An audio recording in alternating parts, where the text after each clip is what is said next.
السلام عليكم. ايوا كي دايرين اخوت في هاد الدنيا؟ شتي اللي لقى صحيحتو ولقى مهمتو حداه يحمد الله ويشكر.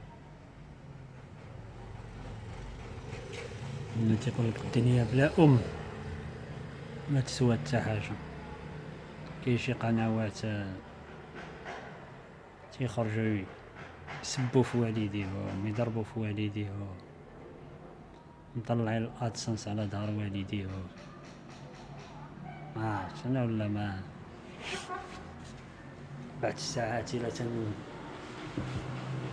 تيحبس لنا الدماغ معاهم. والله غتشوف البنت تضرب في الام ديالها خارجه، واخا تكون هاد امك كيف ما بغات تكون.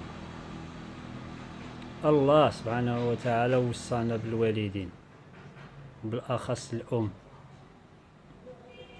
الانسان ما عمرو ينسى.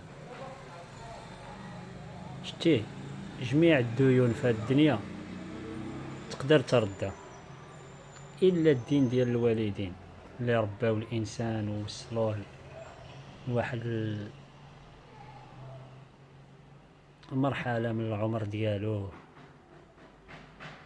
وباش يتجازاو ان الانسان ينوض يهضر فيهم ويخلي قنوات تنوض تنتقدهم.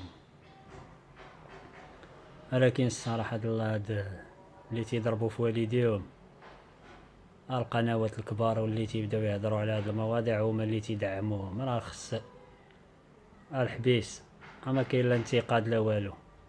هذاك الانتقاد هو اللي تيجعلهم انهم باش يوصلوا لبزاف الاشياء، ان المال عمالهم العينين. يا واش نقول، لا حول ولا قوه الا بالله العلي العظيم. والله يدير شي مسلك ديال الخير.